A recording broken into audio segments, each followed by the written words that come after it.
এক মাস বৃষ্টির পর আজকের ওয়েদারটা যেন একটু ভালো বলে মনে হচ্ছে।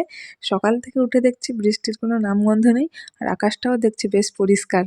আগের দিন রাতে মাথায় তেল দিয়ে রেখেছিলাম, তাই সকালে উঠে বাসি ঘরের কাজকর্মগুলো করে আগে স্নানটা সেরে নিয়েছি।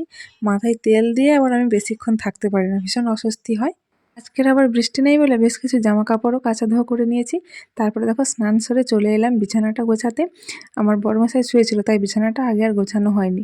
আর অন্যান্য দিনের তুলনায় বৃহস্পতিবারের সকালটা যেন একটু বেশি ব্যস্ত বলে মনে হয় আমার। একটু বেশি কাজকর্ম থাকে আর কি। দেখো তোমাদের সঙ্গে কথা বলতে বলতে বিছানার বেডশিটটা আমি চেঞ্জ করে দিলাম।